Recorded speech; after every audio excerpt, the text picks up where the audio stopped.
دوستوں سے کہتا ہوں جائز ہے، کرنی چاہیے، عمرے کی قرآن دازی جائز ہے، پر کسی حدیث میں نہیں آئی کہ قرآن دازی کرو عمرہ کرو۔ حدیث میں قرآن دازی یہ آئی ہے کہ نبی پاک علیہ السلام نے فرمایا تمہیں پتہ چل جائے نا پہلی صف کا ثواب کتنا ہے، تم قرآن دازی کرو۔ عمرے کی قرآن دازی کا تو پوسٹر چھپتا ہے، تو یہ والی قرآن دازی کب ہونی ہے؟ ہونی چاہیے کہ نہیں؟ حضور نے فرمایا تمہیں پتہ چلے کہ اس کا ثواب کتنا تو تم قرآن دازی کرو، تم قرآن ڈالو۔ جب آپ نماز پڑھ رہے ہوتے ہیں، جب آپ کا مصلی آباد ہوتا ہے، صلاح الدین ایوبی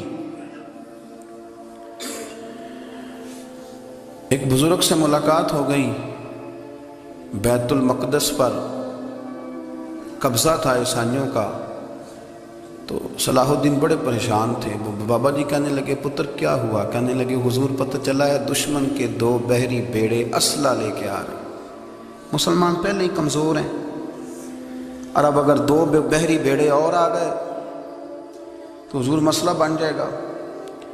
تو میں پریشان ہوں کہ کس طرح یہ کم مسئلے والی ہماری فوج ہے کیسے مقابلہ کرے گی۔ تو بابا جی کہنے لگے پتر اس طرح کرنا، آج رات تو بھی دعا کرنا اور میں بھی کروں گا، تو بھی دعا کرنا، آپ ناراض نہ ہونا، ہم تو پیروں والے ہیں، ہم تو پیروں کے نوکر غلام ہیں، ہمارا تو گزارا ہی نہیں، ہمیں تو ملتا ہے سارا کچھ وہاں سے۔ پر میرا سوال یہ ہے کہ تعویذ لینے جاتے ہو نفل کیوں نہیں پڑھتے؟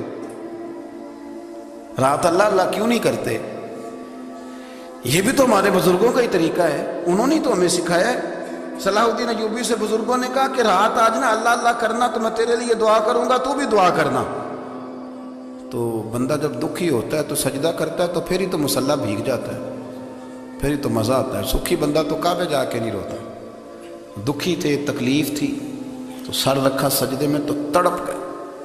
اور وہ بابا جی کہتے ہیں میں مسجد آیا تو صلاح الدین چیخیں مار کے رو رہا تھا اور کہہ رہا تھا مالک میں کوئی اپنی شان کے لیے تو نہیں نہ لڑ رہا، اللہ کو میں کوئی قبضوں کے لیے تو نہیں لڑ رہا، مالک تیرے لیے لڑ رہا ہوں، مجھے بے آبرو نہ کرنا، میری مدد فرمانا۔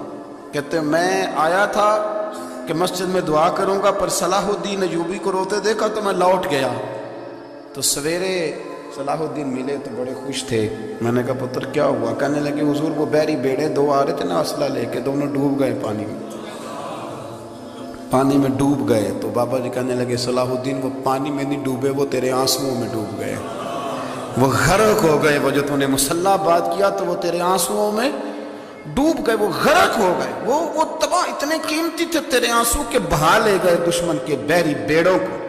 میرے بھائی ٹھیک ہو گیا جی، میرے عزیز سمجھ لیں اس بات کو ہمیشہ کے لیے، اور اس پر غور کر لیں اچھے طریقے سے کہ میرے رسول کریم سید عالم صلی اللہ علیہ وسلم نے نا ہماری توجہ دلائی، حضور نے ہمیں بتلایا، ہمارا ذوق بڑھایا عبادت کی طرف۔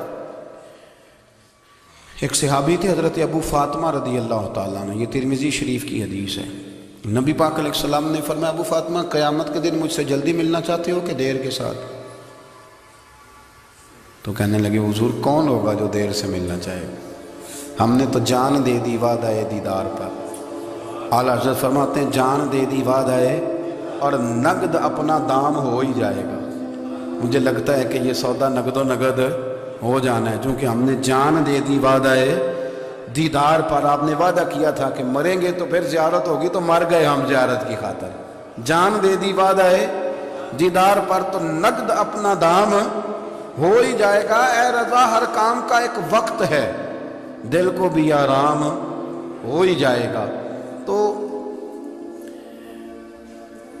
حضرت ابو فاطمہ رضی اللہ تعالیٰ عنہ سے نبی پاک صلی اللہ علیہ وسلم نے فرمایا جلدی ملنا چاہتے ہو کہ دیر سے؟ اس کی حضور فٹافٹ ملنا ہے، میں نے قیامت کے دن آپ سے جلدی ملنا ہے۔ تو نبی پاک علیہ السلام نے فرمایا پھر اس طرح کرنا، دنیا میں رہ کے سجدے زیادہ کرنا، پھر سجدے زیادہ کرنا، قیامت میں ملاقات جلدی ہو جائے گی، قرب ملے گا تمہیں۔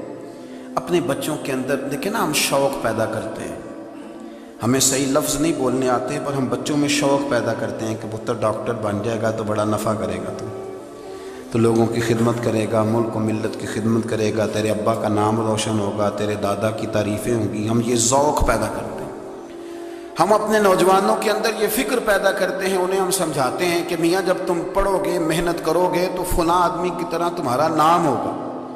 یہ جتنا ذوق ہم بچوں کے اندر ان چیزوں کا پیدا کرتے، ہمیں حکم ہے کسی طرح ہم ذوق پیدا کریں کہ پتر نماز پڑھے گا تو اللہ راضی ہو جائے گا، تو سجدہ کرے گا. دیکھیں نا میرے رسول کریم علیہ السلام نے فرمایا 7 سال کے بچے کو مسجد لے کے جاؤ، یعنی اسے شوق دلاؤ، اس کے اندر یہ خاصیت پیدا کرو کہ اس کا دل کرے مسجد میں جانے کا، اس کے اندر یہ خصوصیات لاؤ کہ وہ ہمارے ہاں نا ہر چیز کو پروموٹ کیا جا رہا ہے، ہر چیز کو، یعنی سر سنگیت سکھانے کے لیے اکیڈمیاں بن گئی ہیں، ہر شے پروموٹ ہو رہی ہے.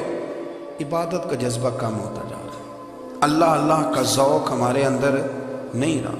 اور اتنا مشکل ہم نے اپنے لیے بنا لیا ہے کہ وہ بندہ جو بڑی زبردست مذہبی گفتگو کر رہا تھا اور تگڑی بات کر رہا تھا، کیا بات ہے، لیکن نماز کے بارے میں کمزوری دکھا جاتا ہے، نوافل کے بارے میں وہ چپکے سے نکل جاتا ہے. امام احمد بن حنبل رحمۃ اللہ تعالی علیہ،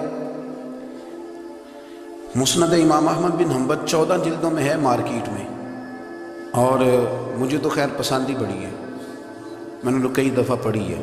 اور کیا بات ہے امام احمد بن حنبل کی، کیسے تگڑے قسم کے محدث تھے اور اللہ نے کتنا انہیں اعزاز عطا فرمایا ہوا ہے. یہ کوڑے بھی کھاتے تھے دین کی خاطر، سارا کرتا لہو سے بھر بھی جایا کرتا تھا، بڑا اعزاز والا شخص تھے، بڑے اعزاز والے. حدیثیں جمع کرنا، حدیثیں لکھنا، حدیث پڑھانا، سارا دن رہتے تھے. کہہ سکتے تھے کہ میں کر تو رہا ہوں کام، اور حدیث بھی موجود ہے کہ عالم عابد سے افضل ہوتا ہے، پر اس کے باوجود